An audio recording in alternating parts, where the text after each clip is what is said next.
Paul in Fife. Starmer's suggestions that we change the definition of terrorist is directly aimed at those who he considers to have right-wing views. People like the Southport rioters would have been classed as terrorists if this dangerous Prime Minister got his way. A great many people are now languishing in jail cells who pose no threat to this country and who merely posted their thoughts on social media. And I think that is part of the problem, isn't it? Let's talk to Harry Cole, listening through the Sun, to get his take on it all. Harry, very good morning to you. Morning. We've spent an awful lot of time this week discussing the sort of the definition of the word terrorist after Keir Starmer's attempted explanation in Downing Street on Tuesday as to why he couldn't release information about this particular individual. I'm not naming him deliberately just because I don't think I want to give him the oxygen of publicity. But Keir Starmer's in a bad place on this once again, isn't he? Because he could have clarified exactly why he did what he did, but there's a sense that he's not quite coming clean about it.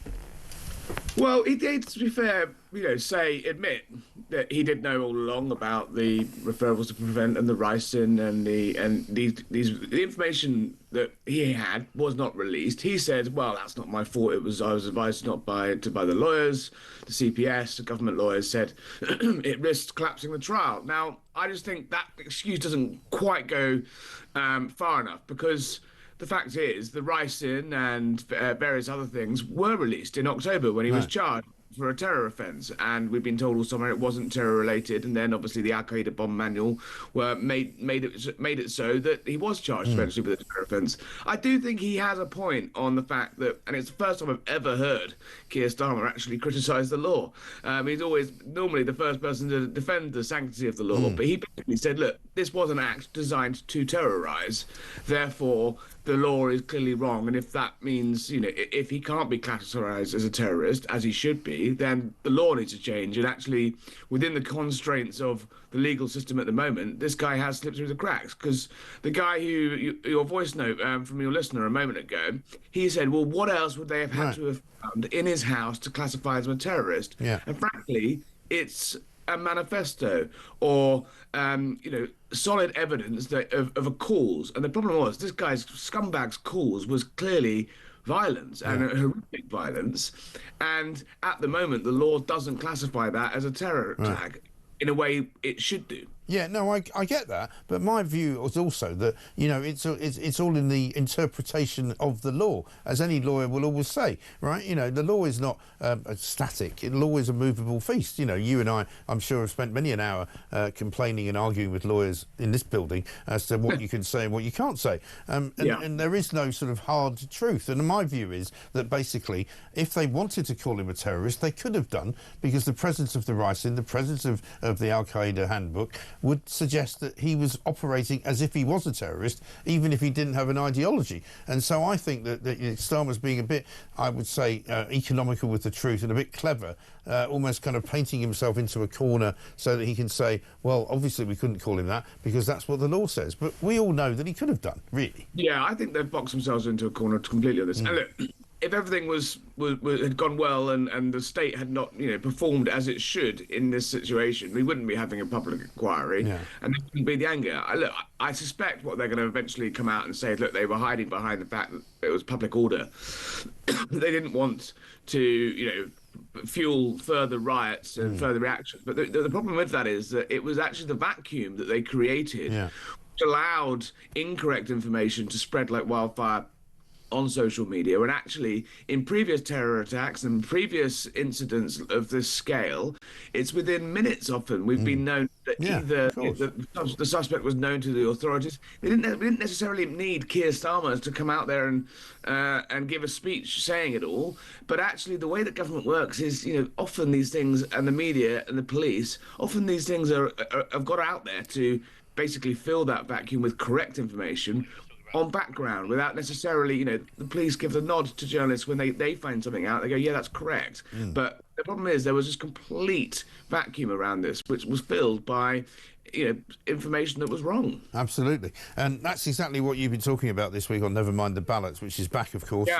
You can see it on YouTube. Let's have a quick look at you, Matt Goodwin and Dan Hodges discussing it.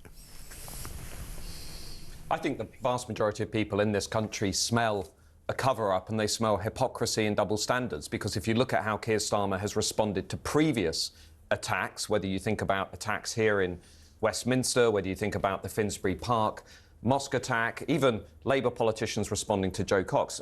You know, some of these cases were considered terrorism within 18 minutes, Harry. This time around, suddenly we've had ambivalence, we've had obfuscation, we've had a refusal to release details to the public. He's been hiding behind this contempt of court nonsense. And again, it all adds up to a two-tier Keir narrative that actually, had this been related to the far right, had this been related to some white guy with far-right literature on his PC, we all would have known about it within 10 minutes. This time around, suddenly it's different. Yeah. Fascinating. I mean, this argument's going to go on for ages. Before I let you go, Harry, one more question for you. We're now into Friday, 5 days after the inauguration of Donald Trump. Still no phone call, as far as I can tell, to Downing Street, to Sir Keir Starmer. He's had a conversation, as Donald, with the Crown Prince of Saudi Arabia, Mohammed bin Salman, who's pledged something like $600 billion to him. When's he going to call Starmer?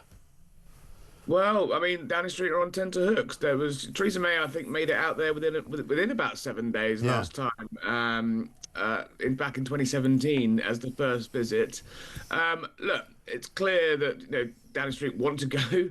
They've said, we're not going to stress. We're not going to be we're not going to stress out about being the first. We're not that needy. The special relationship is stronger than things like that. But look, frankly, they'll be out there like a greyhound if they could. Yeah, but if it stretches into next week, it's a bit embarrassing, isn't it?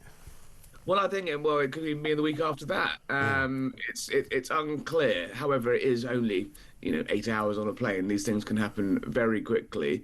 But it is a bit odd. Obviously, Trump has been pretty busy. He hasn't. He's not. He's not wasting any time, is he? 200 or so executive orders, and just think. He's undone and unpicked, 20 years of political consensus on some stuff with the flick of a pen. Right. And you think some of those, if we tried in this country to even do half of some of those things, it would be bogged down in judicial reviews and, consultations and debates. We've been trying to build a new airport, a new runway at Heathrow for 30 years now. And that's come back to political debate, and they're not thinking, well, that's not even going to happen for 10 or 15 years. So, it is kind of weird when you see someone else's political system work like that, and you think this country really doesn't help itself sometimes, does it? I think that's true. Speed and which we do stuff. Exactly right. Harry, good to see you. Thank you very much indeed. Harry Cole, police officer at the Sun. Never mind the ballots out there for your delectation. Go and find it on YouTube. It's on Talk's channel, of course, and you can see it there. Also